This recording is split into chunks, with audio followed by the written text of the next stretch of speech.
Today on Zoom, one Chinese tradition is that families give these envelopes for good luck. Here are the ones I'm going to teach you how to make. Get set, go! Go! Go! 1, 2, 3, 4. We're going to design and build door alarms. So now when we open the door...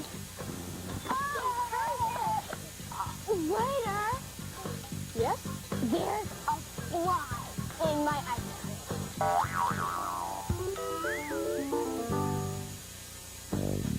Funding for Zoom is provided by The National Science Foundation. America's Investment in the Future, and by the Corporation for Public Broadcasting, A private corporation funded by the American people. the Arthur Vining Davis Foundation, The Wheezy Foundation. the Tucker Gosnell Family Foundation, And by contributions to your PBS station. from viewers like you. Hi, I'm Harrison. I'm Will. I'm Christy. We're students from Gulf Breeze Elementary School in Gulf Breeze, Florida. Get ready to Zoom!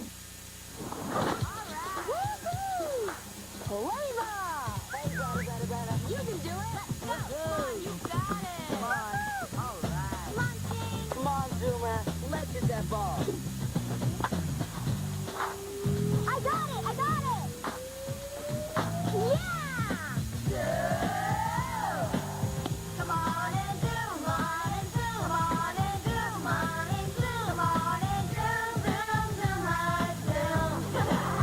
Come on and zoom, all the tunes. Come on and zoom, starting soon. Come on and zoom, on zoom, on zoom, zoom, zoom, zoom, zoom, zoom. I'm Caroline. I'm Weenie. I'm Eduardo. I'm Gary. I'm Mike. I'm Courtney. Oh, yeah. And I'm singing. We're all plugged into one room now. So let's talk. We want to hear from you. Come on, give it a try. And if you like what you see, turn off your TV and do it. Do. Come on and do. Come on and do. Oh, yeah. Come on and zoom, zoom, zoom, on zoom, zoom, zoom, zoom. Come on and zoom, on and zoom, come on and zoom, on and zoom, come on and zoom, on zoom, on zoom, on zoom.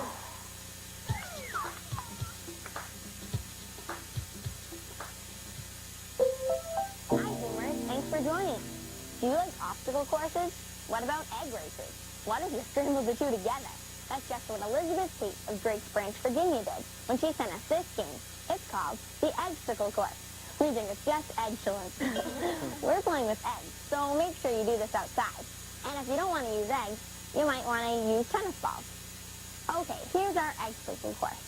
While balancing an egg on your spoon, you have to run over to the cardboard and write your name with shaving cream. Then you have to walk backwards to this pad and write the alphabet with the hand you don't normally write with. Then you have to run over to the rocking chair and rock 4 times. 1, 2, 3, 4. Okay. Then you have to run over the cones and you have to run around them. If you drop your egg, stop where you are and pick it back up. But if it's broken, I'll bring you a new one. And don't forget, you have to do all these things while balancing an egg on your spoon. The first team who finishes the entire course wins. Okay, guys, you ready to play? Okay. Yep. All right, Courtney. On your mark. You can do it. Come on, Courtney. Get set. Go! Go, Courtney! Go, Courtney! Go, Courtney! Go, Courtney! Go, go, go! Right there. Go, Courtney! Go, Courtney! Go, Courtney! Go, Courtney! Go, Courtney! Go, go, go, go, go! Go, Courtney! Go! Don't worry. Don't worry, Mike. Slow and steady with your egg.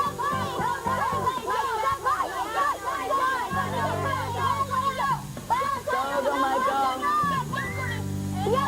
Go, Mike, go.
Chicago Children's Choir.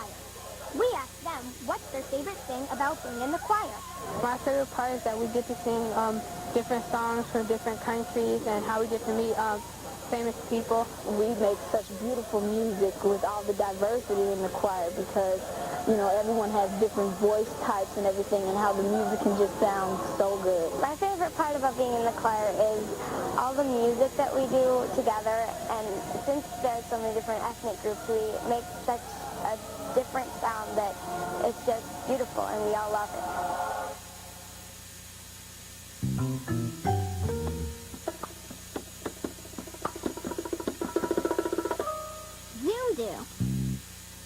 You know how here in the United States, we celebrate New Year's for just one day? Well, in Chinese tradition, we celebrate New Year's for 15 days. During this time, families clean and decorate their homes and cook traditional food, all to bring good luck. My family celebrates both American and Chinese New Year traditions. One Chinese tradition is that families give these envelopes to people who they care about for good luck. See, there are good luck wishes written on the outside of the envelope. Here are the ones that you can buy from a store, and here are the ones I'm going to teach you how to make. My parents give them to me and my sisters every year. Traditionally, people put money inside of them before they give them, but some people like to put candy or chocolate money in them. Some people call them lisi, but my family calls them hongbao, which is red envelope in Chinese. Here's what you'll need to make your envelope. 6-inch squares of red construction paper, a glue stick, and things to decorate your envelopes with, like gold glitter or gold pen. Here's what you'll do. Okay. Put your red square in front of you so that it looks like a diamond.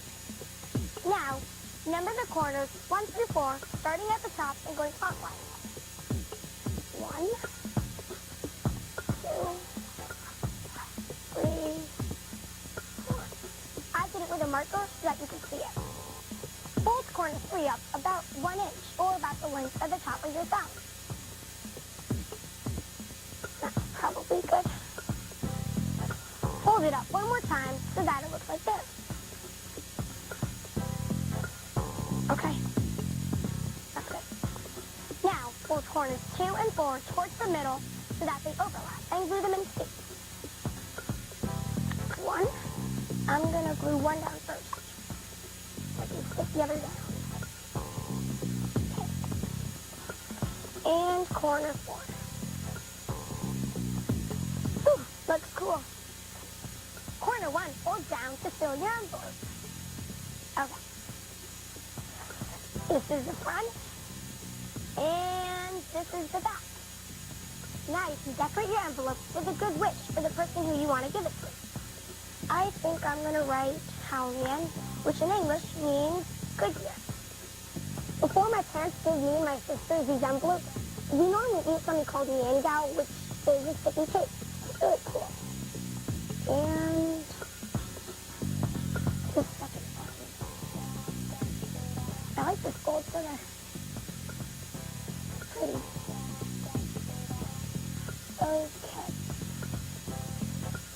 That's good. Move this over. See? The first word is how, and that means good. And the second word is nian, and that means year. So together, they mean good year. The reason why they're written up and down is because in Chinese, unlike English, you read up and down, and you read right to left instead of left to right. Okay. Here's one that I made earlier that's already dry. I'll add my chocolate money, seal the envelope with my glue stick, and now I'm ready to give it to my son.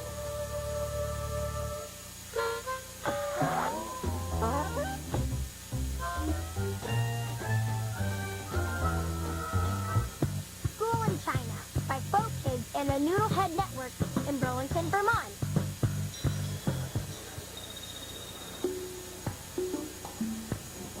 Hi, I'm Josh Brigham here at the Beijing #1 primary school. Behind me, the gym class is demonstrating their daily routine. But that's not the only thing they do here. Let's explore the school. I talked to a middle school student who described the school for me. The school is has has already 350 years old, so it is a very old school. And there are lots of modern teaching equipment here. Li Hao Chung showed us the computer lab. This was a rare thing to find in schools, because most don't have the money to afford this type of equipment. The reason Li could speak such good English was because in the model school, all children are required to learn English at an early age. But academics aren't the only thing they do in these schools. Art is considered important in China. All kids take courses like sewing and painting. These teachers in China stand on platforms at the front of the class to show that they have higher power over the students. The uniform, do you wear this on any specific day? No, only on Mondays. Is there a special reason for that? They do the 升国旗术的课。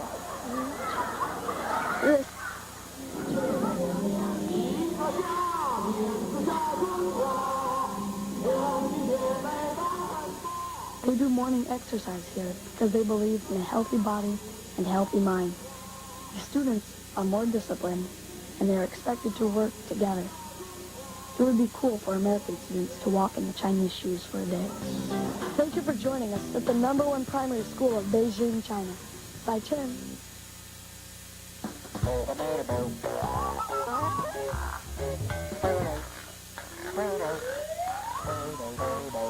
Zoom reviews books. Avery K. emailed us the review of the book Lan Po Po. Lan Po Po is a Red Riding Hood tale from China.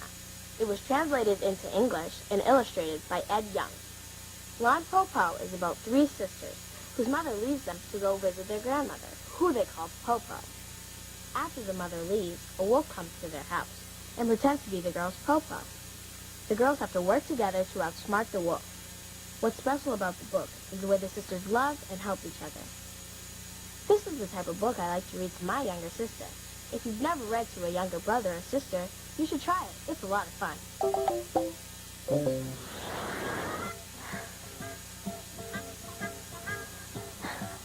Here you are, miss. Thank you. You're welcome. Waiter! Yes? There's a fly in my ice cream. Can I help it if you like winter sports?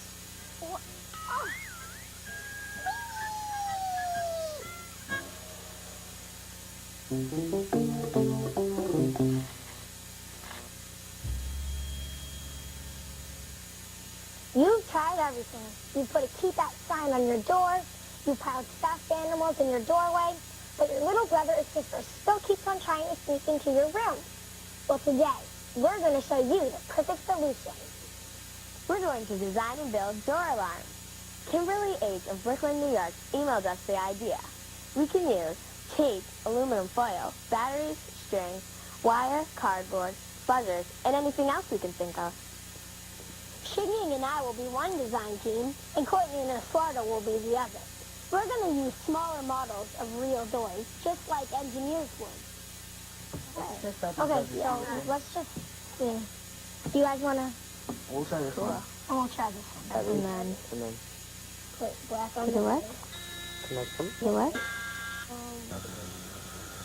Oh, I like that. This one. Whoa, that was okay. All right, let's start. When you open the door, the circuit has to be connected. So when the door is closed, it has to be disconnected. Okay, so somehow when this door opens, we have to figure out how to get it to be connected, right? Mm-hmm. So maybe we have this, like this. Okay, now, we're going to have that connect down. Yeah, so I'll get something. So I think we should position it exactly so if we tape this here, when it opens the door, it'll hit the back wire and the red wire will already be attached and it'll Make the buzzer go off. Yeah. And then we should probably connect the wire coat hanger to the aluminum foil, probably. Well, when the door opens, that's when they're going to connect. So when the door opens, they'll connect. Yep. Okay, now it's working. So we can tape this now. We can tape the red wire on the positive side of the battery. Now, we know that to make the buzzer, we need a complete circuit. And we know the circuit won't be complete until the door opens. So this needs to be attached to something. How about we attach this to aluminum foil, and then to the aluminum foil we attach it to the battery. Okay, so we attach the battery to the buzzer. So this is like that. Yeah. And then this is to, this is negative, so it's down here. So we got the aluminum foil around the black wire. So now it should connect very easily. So let's see. Can you rip that? Yeah. Okay, you want to take that? Yeah. Oh, it already works. Okay. Okay. Yeah, I think it's a little... So we have to hold, and I'll take the wire. So now when we open the door... High five! Yay, we got it working. I'm going to come over and see if you can get it. Sure. Come on. Do you want to try to open it? Sure. Oh, that was so cool. When you open the door and it hit it, the circuit was complete and the buzzer went off. Oh, that's really cool. And this is sort of like an on-off switch of a light switch, because right now it's open and it's not really working, just like when you have it off in the light switch. But when you put the wires together, it's a closed circuit. That's so cool. Do you guys want to come and try to open ours? Sure. Okay. Try to see again, you guys.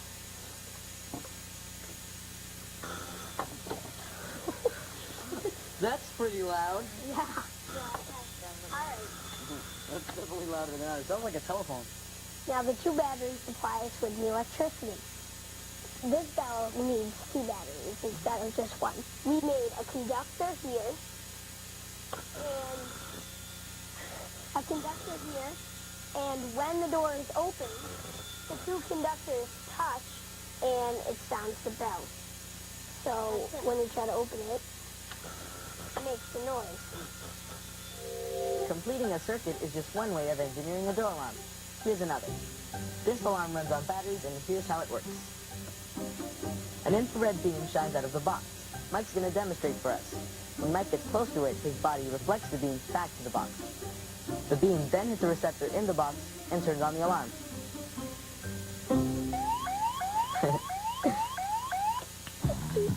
Keep watching, because later we'll show you another fun thing you can do with electrical circuits.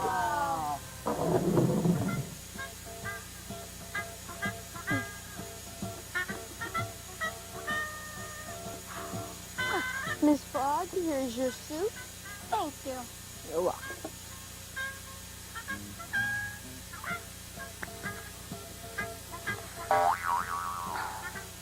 Waiter, Sit down.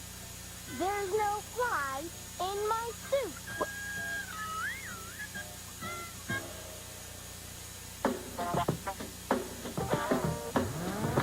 Zoom, chat. Zoom, chat.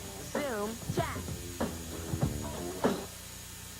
Renee R. of Las Vegas, Nevada, wrote to us and asked us to talk about racism and stereotypes. Well, how would you define Yeah. racism? Is a race a color? A race isn't a color, is it? Well, it could be the color of your nation also. skin or your, like, Ethnicity. Ethnic background, that's Yeah. a race, so it's the judging of someone just because of their ethnic background. And stereotype is not liking putting a label on someone because of what they a look group of like. people. Has anyone ever been racist to you or to you? I don't remember what grade, but I was in the cafeteria, and I went up to this group of people that were there, the kids, and since they were white, they said, no, you cannot join our table. I said, why? And they're like, no, you just can't join our table. And then I kept on asking why, and they said, oh, because you're Hispanic, and Hispanics can't sit at this table. I really felt really bad. I really started questioning, why am I Hispanic? Why can't I be this? Why don't they accept me? Why am How can you not like the squad? Oh. This has been known to happen a lot with police. Like maybe they'll see someone who's white driving a BMW and they won't say anything, but if a black person is driving in a BMW, they might pull them over for speeding. They might even pull them over because they think if it's a black person, they think, oh, a black person can't have an expensive car. Oh, it must be stolen, and I really don't know. Yeah, you see it all the time. Like, you see it in movies, TV shows. Commercials. Yeah. They always put people in like social classes. That's what I've seen. I've seen that white people always have been the highest class, and then you've always seen black and Hispanic people have been in every single like all the projects. They're like really bad people. They either go to gangs and everything, and I think that's just wrong. How could someone think like that, you know? It happens a lot. Yeah. I'm sure everyone's caught themselves once in a while to be like prejudiced or racist. I mean, I know I have a label on people with piercings on their face. I automatically think that they're like in a gang or they're like, you know, evil or whatever, you know, that they'll be mean. I knew this kid in my school who he's in all the big hard screaming bands that dress up all crazy and the big pants and the makeup and the dyed hair, and he's the sweetest kid. He's a really nice kid. And, well, one time I caught myself, I do double dutch, and the sort of stereotype at our school was that only African Americans had the rhythm or the beat to do it. So one time a white person came over and asked us to do it. We were just like, definitely not. You would be so bad. You'd be horrible at it. And after that, you just kind of think about it. And you said, oh, wait. Yeah. You never know. They could be like double dutch championships. Yeah. What do you guys think we can do about all this racism and prejudice? Catch yourself. Stereotypes. So what do you do when you catch yourself? Catch myself, think about what I did, and try never to do it again. Yeah. Just because we're kids, we can still stand up. We have a lot of power.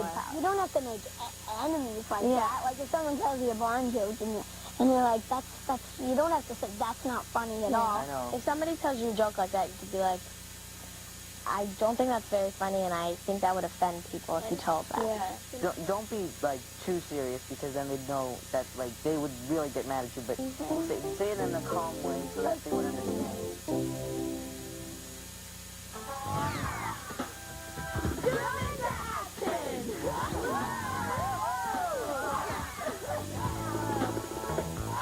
Check out the fun that these kids from Indianapolis, Indiana have when they volunteer.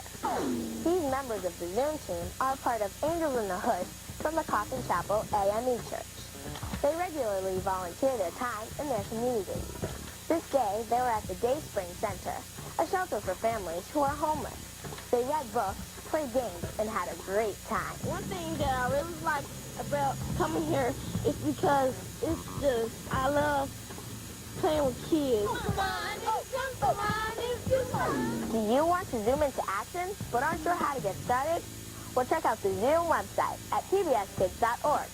You'll find tips and information about what you can do to help out in your community. Go into action and join the Zoom team.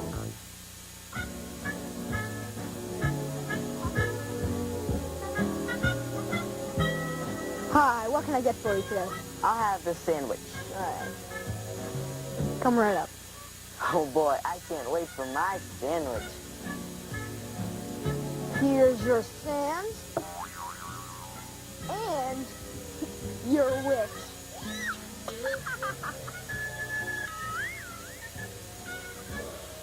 Hey, you got to make it known. You got to send us email. Email. B-double-M-box-350. Boston at R2134.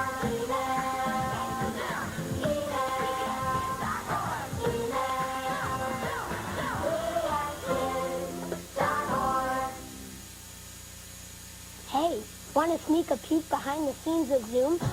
Well, you can take a virtual tour of the Zoom set in the Studio Z section of the Zoom website at pbskids.org or America Online, keyword PBS Kids.